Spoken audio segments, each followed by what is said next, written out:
Selamat pagi Ibu, Bapak, Saudara-saudari yang terkasih di dalam Tuhan Yesus Kristus.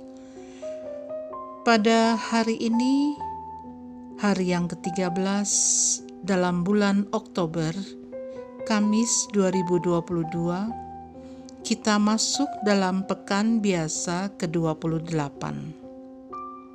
Bersama saya, Ibu Joyce dari Paroki Santo Stefanus. Jika Anda mempelajari segala sesuatu kecuali Kristus, Anda tidak belajar apa-apa. Jika Anda tidak belajar apapun selain Kristus, Anda mempelajari segalanya. Kutipan Santo Bonaventura. Marilah kita berdoa. Dalam nama Bapa dan Putra dan Roh Kudus. Amin. Terpujilah Allah Bapa Tuhan kita Yesus Kristus. Lewat Putramu, telah Kau karuniakan berkat rohani di surga kepada kami. Syukur kepadamu atas kasih yang Kau anugerahkan kepada kami, agar kami kudus dan tak bercela di hadapan-Mu. Semoga dalam perbuatan kami mampu bersatu dengan Kristus, Sang Kepala, baik di surga maupun di bumi. Amin. Injil hari ini diambil dari Lukas bab 11 ayat 47 sampai dengan 54. Inilah Injil Yesus Kristus menurut Lukas. Dimuliakanlah Tuhan.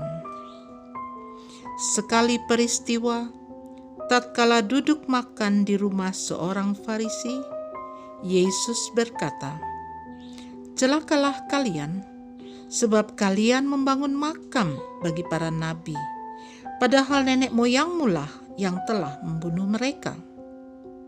Dengan demikian, kalian mengakui bahwa kalian membenarkan perbuatan nenek moyangmu, sebab mereka telah membunuh nabi-nabi itu, dan kalian membangun makamnya.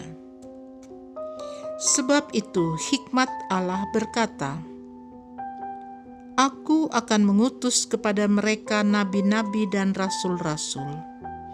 Tetapi separuh dari antara para nabi dan para rasul itu akan mereka bunuh dan mereka aniaya.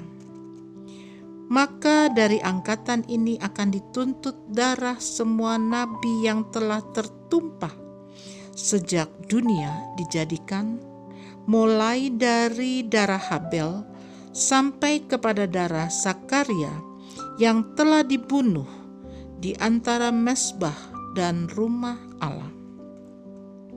Bahkan aku berkata kepadamu, semuanya itu akan dituntut dari angkatan ini. Celakalah kalian, hai ahli-ahli Taurat, sebab kalian telah mengambil kunci pengetahuan. Kalian sendiri tidak masuk ke dalamnya, tetapi orang yang berusaha masuk, kalian halang-halangi." Dan setelah Yesus berangkat dari tempat itu, para ahli Taurat dan orang Farisi terus-menerus mengintai dan membanjirinya dengan rupa-rupa soal. Dengan itu mereka berusaha memancingnya supaya mereka dapat menangkapnya berdasarkan sesuatu yang diucapkannya.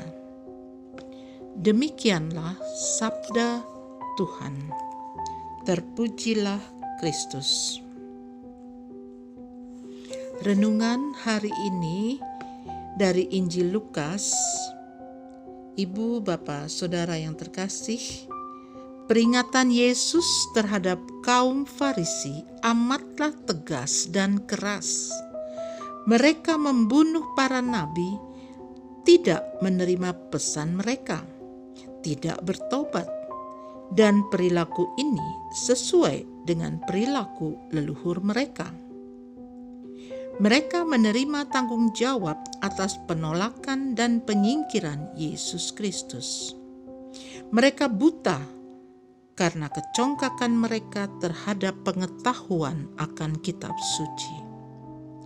Mereka pun menutup mata terhadap kebenaran Yesus Kristus yang memperjuangkan amanat kitab suci tersebut.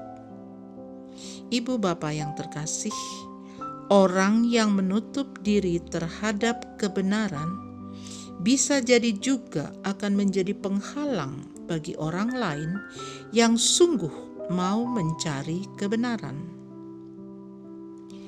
Kita semua disadarkan agar tetap terbuka terhadap sapaan Allah, dan terutama siap untuk membuka kemungkinan karya Allah yang mau menyapa orang lain.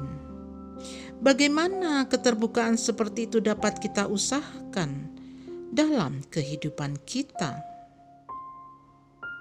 Yang terkasih ibu bapa, Yesus mengajak mereka yang mau hidup takwa untuk bercermin dalam hikmah kehidupan.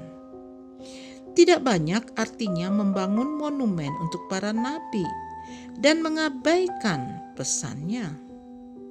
Orang yang betul takwa akan menjadikan hidup ini berkembang dan bukan mengerdilkannya. Inilah yang pantas diwaspadai. Semoga kita semua mampu mewujudkan hal ini. Amin. Marilah kita berdoa. Ya Tuhan Yesus, kami bersyukur dan berterima kasih atas peringatan-Mu. Semoga kami tidak menjadi seperti orang-orang Farisi zaman ini yang melupakan pesan utama para nabi dan lebih mementingkan dan memuji diri sendiri. Mampukanlah kami untuk menjadi pengikut-Mu yang sejati, yang mau mendengar keinginan dan kehendak-Mu melalui sabda-Mu. Amin. Dalam nama Bapa dan Putra dan Roh Kudus. Amin.